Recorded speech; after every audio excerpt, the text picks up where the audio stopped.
क्या हो गया भाई? सुप्रीम कोर्ट में सर। कुछ हुआ क्या? नहीं सर, वो तो सर बहुत लंबे समय के लिए, करीबन 5-10 साल से पहले कहाँ आना सर, क्योंकि सुप्रीम कोर्ट में बहुत लंबी लाइन है।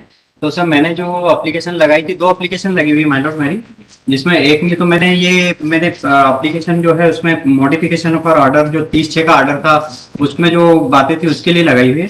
और मेरे जो आप सब जब वो पेंडिंग है तो आप कोर्ट खुद भी एग्री है कि उस पर विचार होना चाहिए।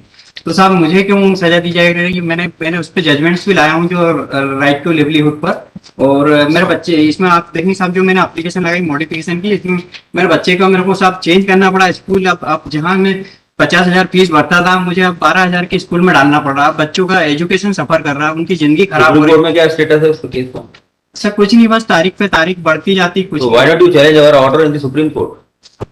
सर मतलब मैं कैसे सर साहब, मैं इतनी मेरे पास इतने पेपर है सर, मैं बहुत खर्चा आएगा और इतना मैं अफोर्ड नहीं कर सकता। तो मैं लाया हूँ ना साहब जजमेंट, जो आप या तो मुझे मेरी बात वापस कंसीडर करते हुए मुझे सुने, या फिर मैंने इंटरिम रिलीफ पर जो मुझे चाहिए उसके लिए लाया हूँ। दोनों बहुत चीज सुन लें। इंटरिम रिलीफ के लिए मैंने जजमेंट्स भी लाया हूँ कि जब कोर्ट को कंफ्यूजन है तो उस दरमियान जो आप साहब ऐसे बेरोजगार तो नहीं, या तो मैं कल से जो ज्वाइन करने को तैयार हूँ, मुझे जब तक के लिए कंपनी के ऑफिस में ड्यूटी लगा दी जाए, तो मैं टेम्पररी कोर्ट जब बोलेगी मैं वापस, वो तो कोर्ट का जो जजमेंट होगा मैं अस्वीकार करूंगा। तो मैंने जजमेंट्स लाया हूँ जिसके आधार पे कि एक बार हमने ऑर्डर पास कर लिया। हाँ नहीं, तो मैं इंटरिम रिलीफ जो मुझे मिलनी चाहिए, आपने जैसे पास रिव्यू, एनी एंट्री ऑर्डर? नहीं मैंने रिव्यू पिटीशन लगाई थी, तो उसमें आपने बोला था कि साहब ये जो आप इंटरिम रिलीफ के लिए आईए लगाइए तो उससे आपको रिलीफ मिलेगा। तो मैंने आईए लगाई साहब उसके लिए। और अगर कोर्ट को फिर भी कंफ्यूजन है तो मैंने एक आईए लगाई। हमको कोई कंफ्यूजन नहीं है। जी हमको कोई कंफ्यूजन नहीं है। We are clear that we are not passing any order on merit. नहीं, मैं मेरिट पे नहीं बोल रहा हूँ साहब। मुझे ये इंटरिम रिलीफ जो राइट टू लिवलीहुड उस पे लाया हूँ जजमेंट्स, जो आप देखेंगे माइनर ये मैं फर्स्ट जो जजमेंट है minor Olga Tellis versus supreme court की जजमेंट है। पेज नंबर 1 पर Olga Tellis versus municipal corporation, ये आर्टिकल 21 में है माइनर। इसका पेज नंबर 14 पर दिया हुआ है। पेज नंबर 14 पर पेरा नंबर 32 माइलॉट, मैं बीच से पढ़ना चाह रहा था माइलॉट, इसमें से an equally important facet of the that right to life right is the right to livelihood, because no person can be live without means of living, that is the means of livelihood. माइनॉट इस पूरे पेरा में जो 32 में यही है कि कोई किसी पर्सन को जो है, अगर आप जीवन जीने आप आजीविका से वंचित कर रहे हैं तो उसके जीवन जीने से वंचित आप कर रहे हो, तो मेरी तो पूरी लाइफ ही डिस्ट्रॉय हो रही ना माइलॉट। तो ये आर्टिकल 21 में पूरा इसका दिया हुआ है। एंड सेकंड माइलॉट, मैंने इसमें जो है एक जजमेंट है सुप्रीम कोर्ट की, जिसमें पेंडिंग कोई केस के दौरान पेज नंबर 28 पर है, Hong Kong Shanghai banking corporation versus government of India. इस पर माइनर सुप्रीम कोर्ट ने जो पेंडिंग केस के दौरान अपेलेंट वर्कमैन को 30,000 पर मंथ सैलरी मतलब देने का निर्देश दिया, और considering overall situation we are of ये page number 31 Para 14, considering the overall situation, we are of the opinion that the amount of 8 lakh rupees should be payable to second respondent by way of arrears. She would also continue to get amount of 30,000 per month till the award is finally decided by the tribunal. This shall be adjustable against the amount receivable by her by way of retirement benefit in case of award goes against her. मतलब दोनों situation में साहब उसके against में जाए तो, और दोनों चीजें उसको, और एक मुश्त राशि भी दी गई, क्योंकि जो है कंपनी का पूरा जो दिख रहा है कि जैसे मेरी कंपनी में साहब सारे मैंने एक एप्लीकेशन लगाई है, वो सारे हमारे को वर्कमैन मानती है, और सिर्फ मेरे केस में मतलब एक मतलब सारे मेडिकल जो सुपरवाइजर है उसमें नहीं है, तो मेरी उसमें भी एक एप्लीकेशन है कि ये जब सबको मान रहे हैं तो ये लिख के देते हैं कोर्ट में कि हम नहीं मानते, हमने नोवाटिस का जजमेंट आया उसके बाद से सारे अखबारों को हमने डिनाई कर दिया कि आप वर्कमैन की कैटेगरी से आउट हो गए। मेरी सेकंड एप्लीकेशन है, मैं उसको डबल सी में बताऊंगा मैडम, लेकिन इसमें जो है अब मैं बोल रहा हूँ साहब मैं अनएम्प्लॉयड हूँ, तो मैं कल से ड्यूटी ज्वाइन करने को आप मुझे टेम्पररी जॉब दे सकते हैं, जिस पे आप उसको मैं जो तनख्वाह देंगे उससे रिकवर कर सकते हैं, कुछ भी आप जैसा चाहे वैसा मैं कर लूंगा। और एक मुश्त राशि भी दी गई माइलॉट उसको पहले, जबकि इस बंदे को माइलॉट शुरू में ही लिखा हुआ है कि 9 लाख कंपेंसेशन दिया गया था, उसके बावजूद उसका केस चल रहा है, पेंडिंग केस, मतलब पेंडिंग केस के दौरान की वो और वर्कमैन है या नहीं है ये भी डिसाइड होगा। इन सब बातों के बावजूद उसको ये पैसा दिया जा रहा है। तो माय लॉर्ड सिचुएशन अब कोर्ट को कंफ्यूजन है, तो माय लॉर्ड और डिवीजन बेंच के जजमेंट इस तरह से आ रहे हैं, तो मैंने जिसमें लिखा हुआ है जिनकी लाइनों को ना तो इन्होंने डिनाई किया है, मतलब मैंने उसमें ही दिया ना, लेबर कोर्ट ने देखा तक नहीं, लेबर कोर्ट ने लिख भी दिया कि आप जब आप वर्कमैन नहीं हो तो हमने देखने की आवश्यकता नहीं, जबकि अपनी डिवीजन बेंच का जजमेंट है 2010 का RRIF जो कि पहले अप्लीकेबल है, उन लाइनों के साथ दिया हुआ है, उसके बावजूद माय लॉर्ड ये नहीं कंसीडर हो रहा। और एक और है जजमेंट माय लॉर्ड मैंने इसमें दिया हुआ है, इसी की बात जस्ट है माय लॉर्ड, पेज नंबर 33 पर है, सुप्रीम कोर्ट का ही है माय लॉर्ड ये भी, Harjinder Singh versus state warehousing corporation का जजमेंट है माय लॉर्ड, इसमें page number 44, observe that social justice is the divide, page number 44 2010 का जजमेंट है माय लॉर्ड, वो 2010 पेज नंबर इसका दिख रहा है 44, ऑब्जर्व दैट, इसमें से मैं बीच का पेरा नंबर 20 दिख रहा है, उसका मैं बीच में से पढ़ूंगा माय लॉर्ड, जो कि किसी जजमेंट से लिया है माननीय सुप्रीम कोर्ट ने। Observe that social justice is a device to ensure life be meaningful and liveable with human dignity, the state is obliged to provide the working facilities to each reach minimum standard of health, economic security of civilized living. The principle laid down by this law requires court to ensure that a workman who has not been found guilty cannot be deprived of what he is entitled to get.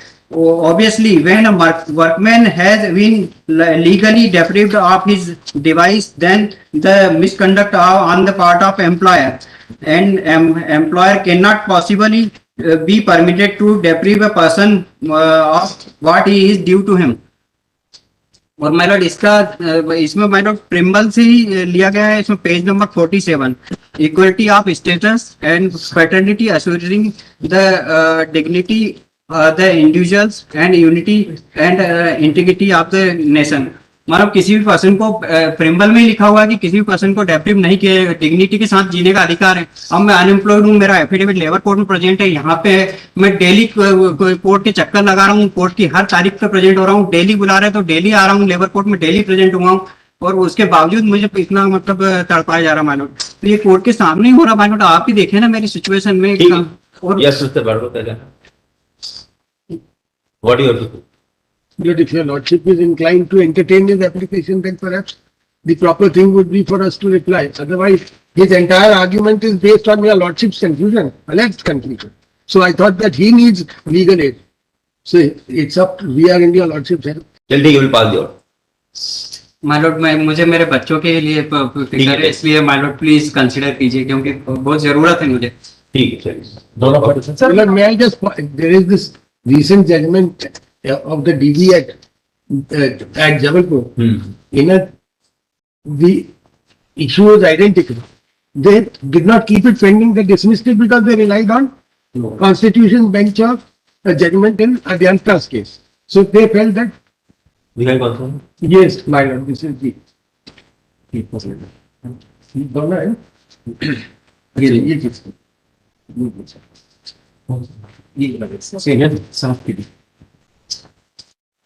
Para 8 and para 18. Issue is in para number 8 and conclusion is para number And same issue. Issue was same. same issue. Not same my Lord, मुझे भी बोलने का मौका दिया जाए, अगर permit करें तो मैं बोलूंगा my Lord. He waited for us to point it out. He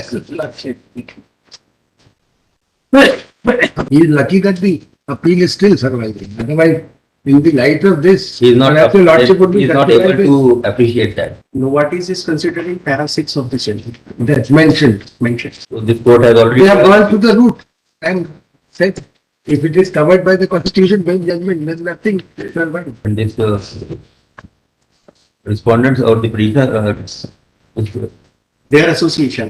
okay, association. Their association. So if they are member of the said association, then पैरासिस में कंसिडर किया ना व्हाट इसको। यस माय लॉर्ड, मैं भी इस पर बोलना चाह रहा था। बताइए। माय लॉर्ड, मैं इसमें आप देखेंगे तो माय लॉर्ड इसमें इसी जजमेंट के पैरा नंबर 14 पे लिखा हुआ है, after going through definition clearly reflect that person who is engaged in supervisory drawing wages exchange 1600 rupees per mention. ये जो आता है माय लॉर्ड, ये सेल्स पर्सन एम्प्लॉय एक देखेंगे तो माय लॉर्ड उसकी जो एक्सक्लूडिंग कैटेगरी है उसमें उसको लिया गया और इसका आप सिंगल बेंच का जजमेंट को इसमें कंफर्म भी किया गया।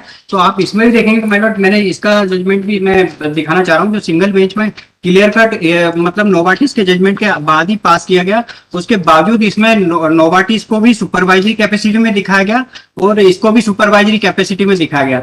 तो सुपरवाइजरी और मैनेजर कैपेसिटी जो है लेते ही नहीं है माइनर, ये एक्सक्लूडिंग कैटेगरी है। पर कोर्ट ने ऑलरेडी नोवाटिस को भी इसमें कंसिडर कर लिया। हाँ, नोवाटिस का किया ना, तो इसमें भी किया। मैं वही दिखा रहा हूँ कि ये दोनों जजमेंट जो है इसमें नोवाटिस को उन्होंने क्लियर कट किए सुपरवाइजरी कैपेसिटी के एमआर के लिए है, मेडिकल रिप्रेजेंटेटिव के लिए है।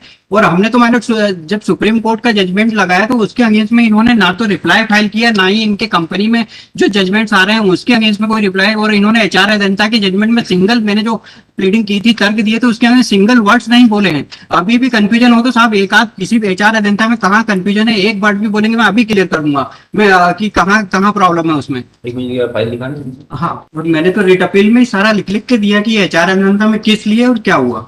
एक मिनट, आपकी कौन सी एप्लीकेशन सर? जी मैडम, कौन सी एप्लीकेशन फाइल की है आपने? अपील 43। नहीं, which application you have filed? मैंने 2 एप्लीकेशन है मेरी। अभी मैंने एक एप्लीकेशन पे आपसे बात करूंगा, मैंने दूसरी पे अभी नहीं है। दूसरी कौन सी है आपकी? दूसरी जिसमें माय लॉर्ड इसमें मैंने ये एप्लीकेशन फॉर इंटरिम रिलीफ, तो मेरा ये कहना कि जब कोर्ट जो है माय लॉर्ड कंपनी में 14,000 कर्मचारी सभी को वर्कमेंट मानती है, तो कोर्ट कंपनी ये इनके पुराने जजमेंट है सारे जो है, कोई लॉ में चेंज नहीं हुआ, लेकिन नोवाटिस से पहले वाले पुराने पूरे सारे जजमेंटों में ये वर्कमेंट मानते हैं जो सुपरवाइजरी और मैनेजर कैपेसिटी में नहीं है उनको।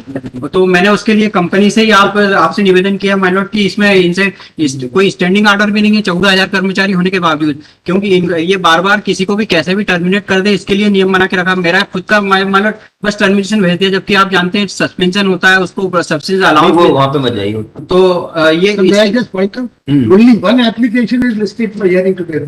If we find a second application, we don't have a copy. My lord ये एप्लीकेशन उससे पहले फाइल की गई थी और उसकी कॉपी पे रोमेश दवे साहब के साइन है। But आज लगा नहीं. उन्हीं So उससे we don't have a copy with us. तो इसमें माय लॉर्ड मैंने कि इन्होंने जो है इनसे डॉक्यूमेंट मांगने की ये मानते या नहीं मानते कोर्ट पर है। We have gone through this order also by this court. और माय लॉर्ड ये इसमें जो सिंगल बेंच का जजमेंट और कंसीडर कर लीजिए, क्योंकि उसमें क्लियर कट पूरा दिया हुआ है। जो अभी जो जजमेंट इन्होंने पेश किया हुआ उसमें इसकी ये सुपरवाइजर कैपेसिटी क्लियर कट सारी बातें लिखी हुई है और सेल्स प्रमोशन एम्प्लॉय अनकॉन्स्टिट्यूशनल घोषित नहीं किया गया, ये इसमें लिखा हुआ है। We will dispose of this petition. My Lord मेरी हम्बल रिक्वेस्ट है कि मैंने सारी चीजें अपील में ही लिख के दी हुई है, उसको कंसीडर करते हुए माय लॉर्ड। और अगर कोर्ट फिर भी चाहे तो मुझे माय लॉर्ड कि मुझे मतलब सैलरी अलाउंस और मैं कल से ज्वाइन करने के लिए तैयार हूँ माय लॉर्ड। सर मेरा 46 है सर, योगेश सिंह चौहान से इंटास का सर इसमें एक बात ये है सर कि जब मैं अपीलेट मिलकर केस लगाता हूँ, मान लीजिए मैंने लेबर कोर्ट में केस लगाया 2014 में मेरा केस आया। कौन है सर ये 2014 में केस लगाया तो 2019 में मेरा निर्णय आया सर। कंपनी ने फिर अपीलेट बनकर सिंगल बेंच में लगाया तो 3 महीने में सर उनका जजमेंट दिया गया। और फिर जब मैंने डीपी में लगाया सर तो आज 3 साल हो गए सर। तो मतलब कंपनी और मतलब जो पीड़ित व्यक्ति है उसको आप सेम प्लेटफॉर्म रखते हैं सर। जब मैं लगाता हूँ तो आप मुझे निर्णय देने में 5 साल लगाते हैं, कंपनी लगाती है तो 3 महीने बाद निर्णय देते हैं। और सर इसमें मैंने 46 में मैंने आईए लगाई है स्टे एप्लीकेशन की, जबकि मुझे स्टे भी दिया नहीं गया है। सिंगल बेंच में इनको स्टे दिया गया और ना मेरी 17 भी चालू करी गई सर। ये सब पक्षपात पूर्ण रवैया सर। आपके खिलाफ ऑर्डर पास किया है किसने? सिंगल बेंच ने आपके खिलाफ ऑर्डर सर उसमें एरर ऑफ लॉ काम उसने किया हुआ, सिंगल बेंच ने किया हुआ है सर, क्योंकि उसने एसपी एक्ट में जो बोला गया है सर, एसपी एक्ट में सिर्फ ये बोला गया है कि 6(2) हटानी है, और इन्होंने सर सिंगल बेंच ने मान लिया कि 6(2) हट गया आएगा, जो अपॉइंटमेंट लागू नहीं होगा उसको लागू कर लिया हमने। तो इसमें भी ये इश्यू इन्वॉल्व है कि सेल्स रिप्रेजेंटेटिव ही इज द वर्कमैन और नॉट दिस। हाँ सर इसमें वर्कमैन का भी है और ट्रांसफर का भी है। तो वर्कमैन मानते हुए मुझे बाहर कर दिया गया सर, उन्होंने नहीं मानते हुए। चलिए ठीक जी सर मेरे जो काउंसिल है बाहर सर अगली तारीख दी थी मुझे सुनने के लिए। अब हमने सुन लिया आपको फाइनल। तो सर मुझे स्टे दे दीजिए सर, मेरा जो आईए है सर उसमें अंदर। चलिए ठीक है देखेंगे।